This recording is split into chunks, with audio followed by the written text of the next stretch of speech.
Mr. Anjo Iliana abay pinagbabayad ng danyos perwisyos ng TVJ as ng Bulaga at ni Anjo Iliana. Let's watch this. Respeto. Hari po ng aksyon na pumanaw na ang buong Pilipinas po talaga ay sumasaludo kay Fernando Poe Jr., kay FPJ. Yun naman po ang kanyang pinagtuunan ngayon ng pansin. Ang sabi niya, bakit daw yung mga titulo ng pelikula ni FPJ wala namang sense pero tinanggap ng publiko. Ayaw mo yun? Ayaw mo yung ganon na nagtagumpay? May nagtagumpay dahil sa sarili niyang kakayahan? At saka ano yung sense na sinasabi niya ba? Kasi daw, meron daw title ng pelikula ni FPJ na yung Pagpuno na ang salo. Isa lang siyang dialogue, si The King, FPJ. Kapag puno ng salok, di kinanong ko na naman yung kausap ko. Sabi ko, alam mo, matagal ko nang naririnig yan. Ngayon, true story to, tinanong ko, ano bang ibig sabihin ng salok? At ang sabi niya, ngayon ko lang nalaman to salok, ito pala yun yung lata.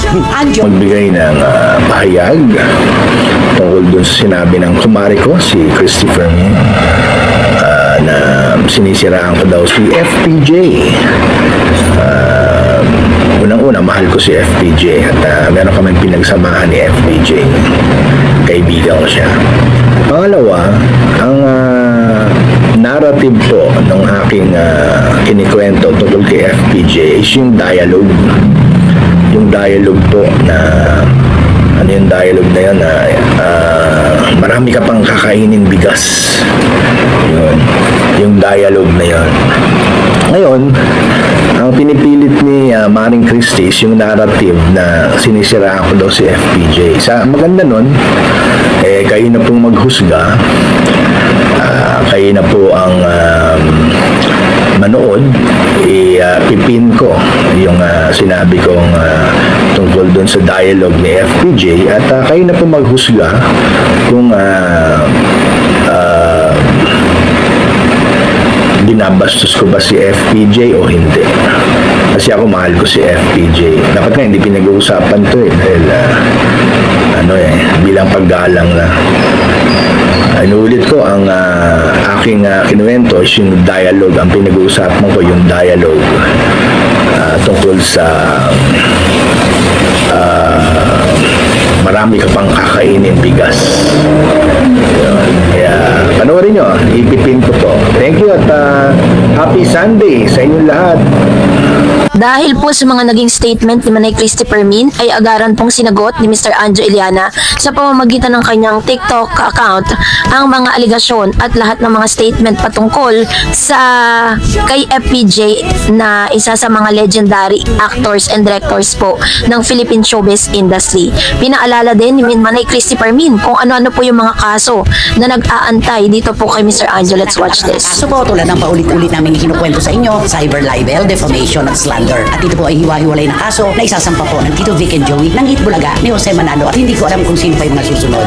Tatlong magkakaibang kaso nga ang nag-aantay kay Mr. Anjo Iliana, isang cyber libel case, defamation or oral defamation, at isang slander case ang nag-aantay sa kanya. So dahil po dito, mayroon pong isang abogado na nagpaliwanag patungkol sa kapatutunguhan ng kasong ito. Para Let's sa mga watch. isyong pribado. Tapos ang isa pa dito, pwede kang hingan ng danyos perwisyos niyan, yung tinatawag sa legal parlance na civil damages, bayad pinsala sa Tagalog. So dito, kahit hindi pa siya maparusahan sa kasong kriminal, yung cyber libel, no? May karapatan si Tito at Vic Soto na magsampa ng hiwalay na civil case para humingi ng bayad pinsala or damages laban sa iyo.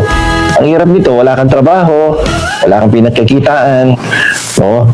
At nakaperol ka lang yata kay Jingo Estrada, magkano lang sweldo dyan, tapos makakasuhan ka pa ng civil at criminal, yung damages pa, paano kung hiningan ka ng milyon-milyon piso yun, naku, saan ka kukuha ngayon yan? So, meron yung tinatawag na moral damages para doon sa matinding sakit ng damdamin, yung kahihiyan na binigay mo kay Tito Sen at kay Vic, yung pagkasira ng dangal na dinulot mo sa kanila, dahil matindi at ribado ang mga akusasyon mo, yung pagtataksil, may mistress malaki ang posibilidad na maging mataas ang halaga ng bayad pinsala na kailangan mong bayaran, Mr. Anjo Iliana. Mataas na tao yan sinisiraan mo, hindi ordinaryong tao yan, Senate President, at yung isa, Vic Soto yan. Naku po, Mauubos ang inipon mo sa alkansya mo niya.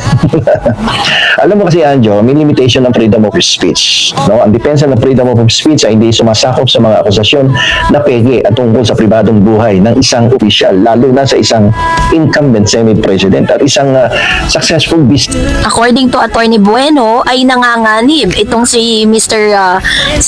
Anjo Iliana dahil hindi pa man po, no, kahit po hindi pa po gumugulong ang kaso ng cyber libel, case pa lang, number 1 na case, is pwede na pong manghingi ng danyos perjuicios, no, ito pong TBJ, lalo-lalo na si Tito Sen, sa lahat ng mga paninira, puri na ginagawa nito online dahil po talagang marami po kasing mga talagang nakaka-witness at ang dami pong nakakapanood sa kanyang mga paninira. Number 1, nung pinakalat niya na may kabit daw di umano itong si Tito Sen, at ipinakalat niya din na merong immorality na nagaganap dito po sa loob ng Itbulaga. Sinabi niya na parang yung mga immorality na parang naging girlfriend ng isang host tapos igi-girlfriend pa ng isa pang panibagong host. Kumbaga same.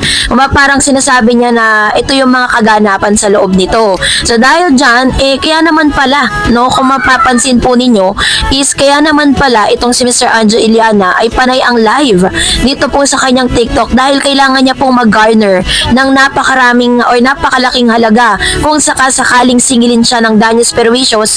Aside from that, on top of that, is kailangan niya pong magbayad ng kanyang abogado para sa magkakaibang kaso.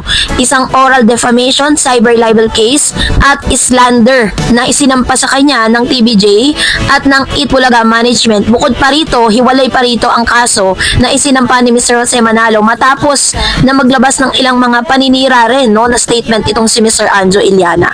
So, tila baga medyo kakabakaba na si Mr. Anjo. Sabi niya nga po, paulit-ulit niyang sinasabi sa kanyang live na humihingi siya ng public apology, no? Nag-public apology siya at sinabi niya, no, matapos na malaman na talagang kakasang Itbulaga doon po sa mga pinagsasabi niya sa online, bigla po siyang kumabig. Bigla po niyang sinabi na it was just a bluff. Lahat po ng sinasabi niya is bluff lang, which means yun po ay parang ano lang, parang